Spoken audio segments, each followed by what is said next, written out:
Hey, welcome to the Pharmacy Residency Podcast, a member of the Pharmacy Podcast Network.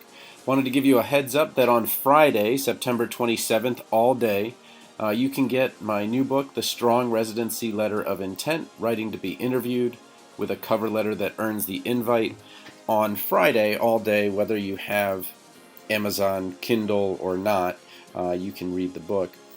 And I just wanted to kind of introduce the idea that you're going to hear someone who's clearly engaged, clearly someone who a residency director would want on their team, but you have to convey all of this in a page or two.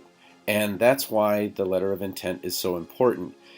Number one mistake students make is they think the CV is what's so important, and they send the CV along to their recommenders, and the recommenders have this 7-page CV and still really don't know what you're trying to do.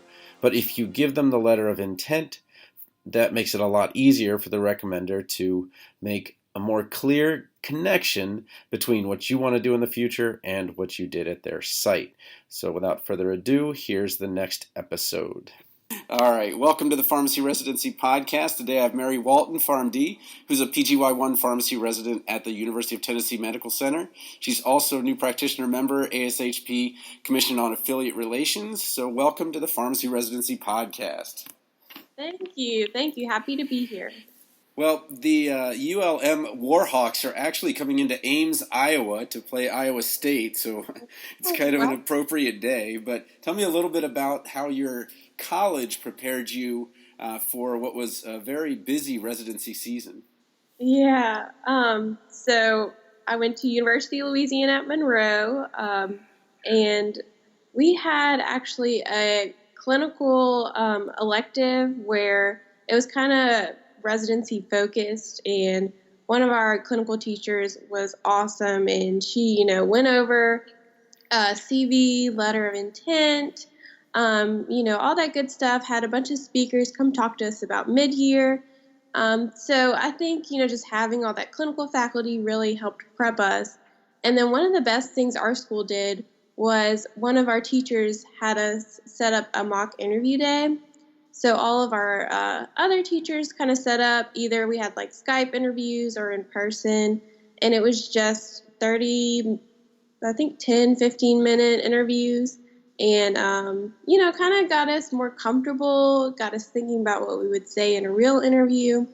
And I think that was very helpful, and I felt a lot more comfortable going into, interview season.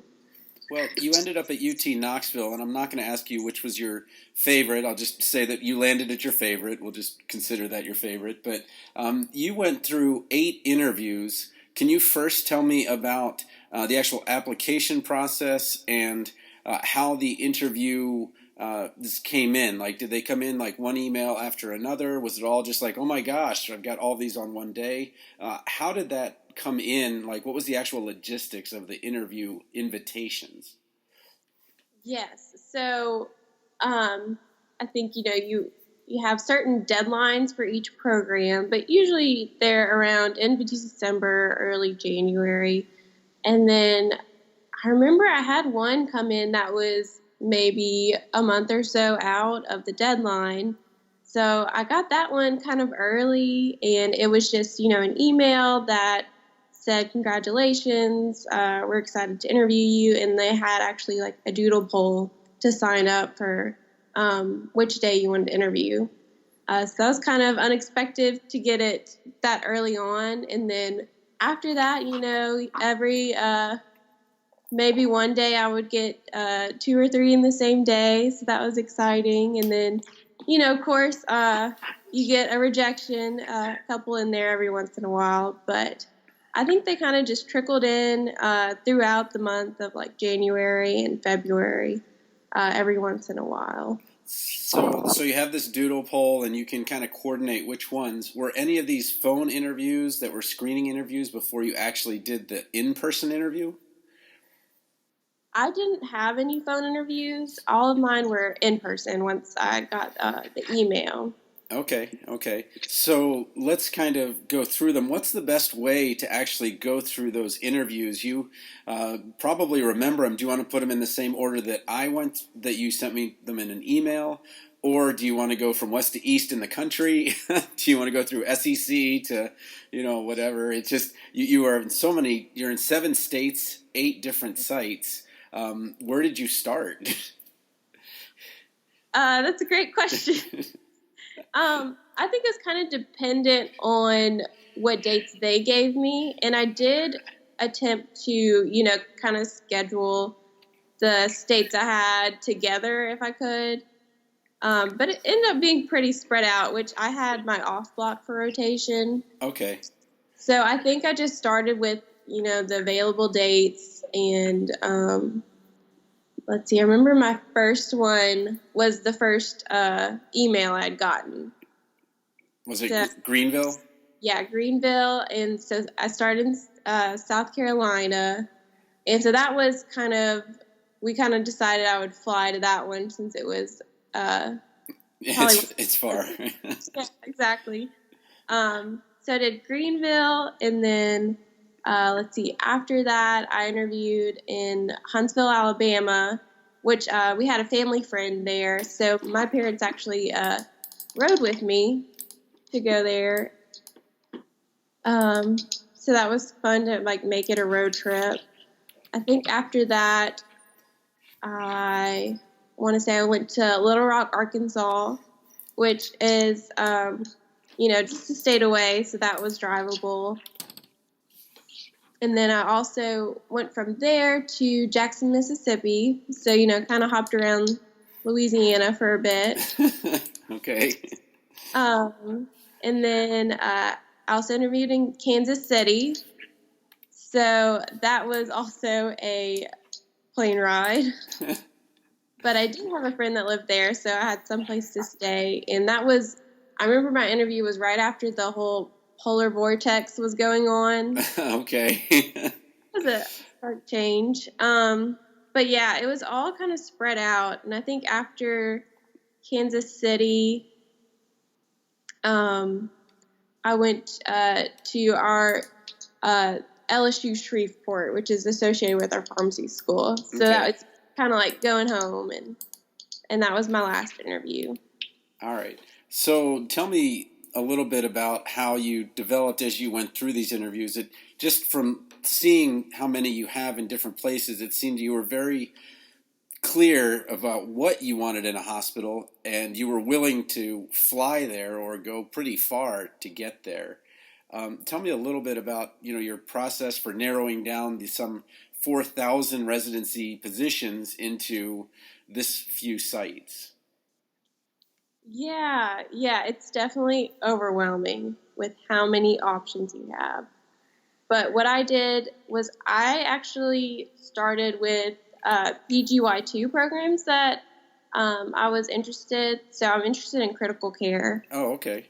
And so I kind of started looking at programs with PGY2 and critical care. I also tried to look at areas where I knew a couple people, but, I wasn't really geographically limited. So that was a little overwhelming also. But, just kind of going through PGY2s. Also, I had a couple preceptors tell me, oh, you should look into this program. They have similar personalities to you. So I think just narrowing that down, and then I knew I was interested in academia. So, having a pharmacy school associated was a big draw. And then being at a large academic medical center was a draw because I really liked my rotations where I was at academic medical centers and rounding with teams and residents.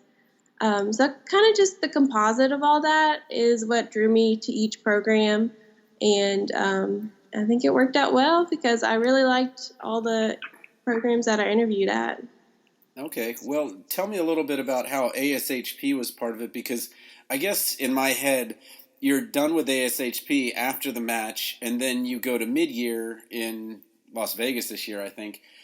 But I think you were at Legislative Day in September or early September. So tell me a little bit about staying involved with ASHP as a resident. Yeah.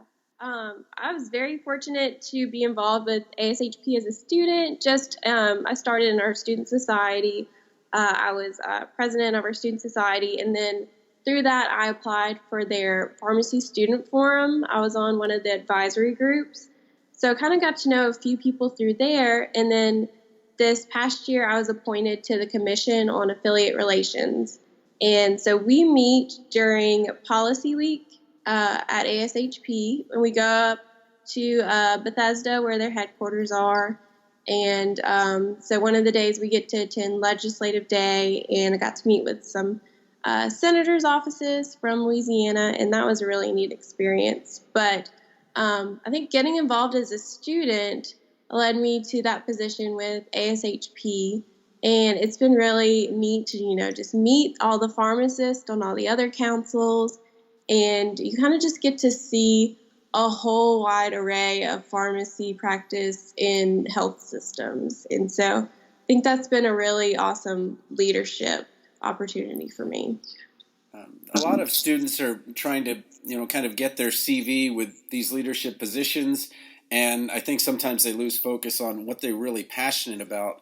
So how did you kind of decide what part of ASHP really interested you? What got you interested in policy and advocacy? Because when I talk to someone, I don't usually expect to say, well, policy, absolutely, that is my jam. So that's just kind of cool that you found something like this.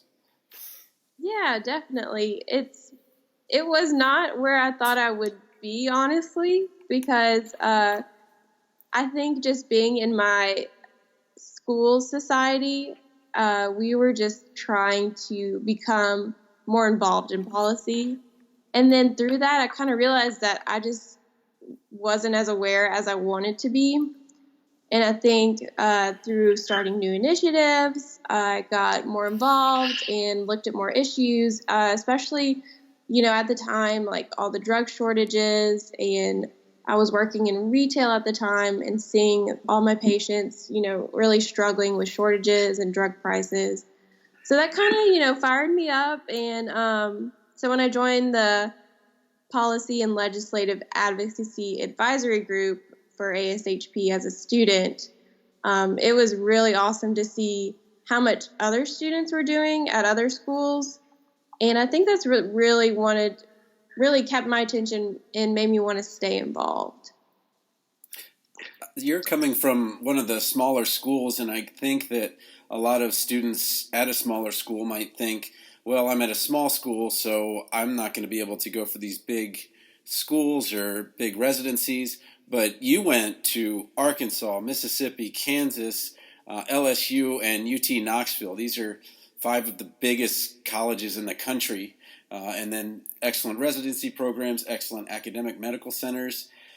How does someone that has, kind of a great small school experience come on these big campuses at these big medical centers and just kind of have the confidence to go in there and say, I belong here?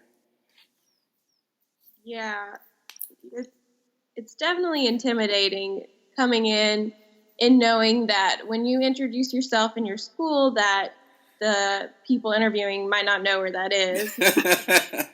Yeah. Thumbs up. But I think, you're almost at an advantage at a small school because I just felt like I had so many opportunities. I got close to all of my faculty, and they were like texting me before interviews and making That's so cool.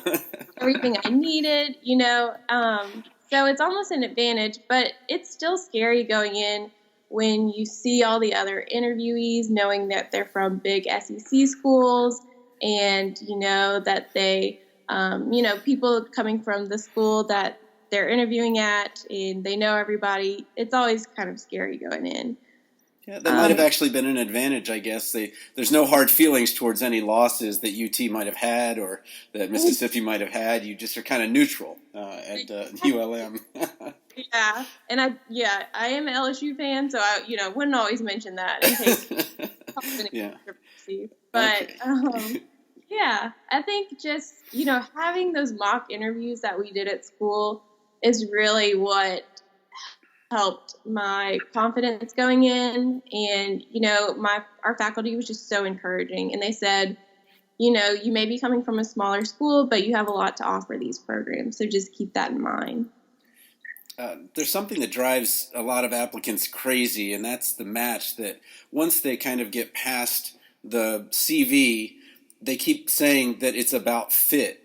And that's such a subjective thing that here you are doing, you know, 3 or 4 years of college and you've, you know, everything, this is how it is. But now all of a sudden you have to completely shift gears to see, well, where do I feel comfortable? Where do they feel comfortable with me? Can you maybe explain how fit works? Because you're going to be part of, I think, the team that's now looking at the next residence for next year, right? Right. That's such a good question because I think a lot of us struggle with, well, what do you mean by fit? Like, about personality or skills? But I think, you know, you just have to go into your interviews relaxed and think about there's a reason why you're at the interview. They want you there for a reason. And I mean, it's kind of true. It is, you want a good fit because you're going to be spending an entire year with these people and they want to make sure that you can get along with your co-residents. So, you know, kind of looking at having a bunch of people who have similar goals and are, you know, driven. I think that's really what they're looking for. So, like, specifically for my program, I remember interviewing there and, you know, talking to our director and our preceptors. And I kind of just had an aha moment during the interview. And I just felt like, you know, I could see myself here for a year. And I think at other programs too, you just kind of get that feeling, you know, it's not really something you can just, you know, measure or say it's going to happen, but you kind of just get that feeling that you're going to get along with these people. And I think that's what we're really looking for after going into the match and after applying and looking at you on paper is what I think. So a lot of the potential applicants would love to have 8 interviews. What's your secret? Did you apply to 100 sites? Did you what I'm exaggerating, but what's your secret? Or you just seem like a genuine down to earth person that I think anyone would get along with, and I think that would be a big part of it. But how did you put that in paper so that people would say, this is a really nice person that's easy to get along with? You know, what was it, do you think, about your CV, your letter of intent, all those things that made so many schools say, we've got to meet this person? That's a great question, and thank you for that compliment.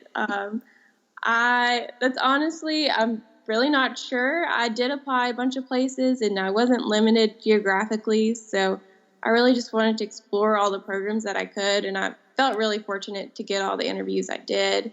I think I had a strong CV because I've been involved in leadership and been involved with ASHP, and I had you know, a bunch of faculty look over it and a bunch of support from my school. And then for my letter of intent, actually had you review over it. Yeah, I looked at it. Yeah, and which I had listened to your podcast before, and so I had been listening to your podcast for residency interview tips, and then the one about the letter of intent, and then you had mentioned that you would be welcome to review any of them. So I sent it to you, and I think after your reviews, it really transformed my letter into something that not only showcased my skills and why I wanted to do residency, but also had part of my personality in it. So I believe that would definitely be a big factor in, you know, programs with looking at hundreds and hundreds of letter of intent, you know, having one that kind of stands out and is kind of conversational. So yeah, having your edits, I think, really kind of put me above where people using cookie cutter letters might be. Well, I appreciate that. Well, I've asked you a lot of questions. What is it that you'd want to tell people that's maybe the 1 or 2 things to do during residency season? Past residents have said things like, just chill out, because it's it's not life or death. We're just looking for a great job and a great fit. But what might you say to somebody who's going to be going to Las Vegas this year, and hoping to maybe be at UT Knoxville or another place? I think that's a great point to just, be relaxed. And I would say, enjoy it. Enjoy the process. When you go to Vegas, of course, you're going to be stressed and you're going to be scrambling to see all your programs. But, just be intentional about everyone that you speak with and know that, you're there to really get a feel for the programs and try not to put too much pressure on yourself. Yeah, I think that you mentioned that you had gone on a road trip with your family for one of them and then met a friend in town for another of them. So it wasn't 100% all residency all the time. You just got to check with friends and family, and so maybe the pressure wasn't there. So that's great advice. Well, I really appreciate you taking the time to be on the Pharmacy Residency podcast. Thank you so much for having me. It was a great time. Hey, thanks for listening to the Pharmacy Residency Podcast.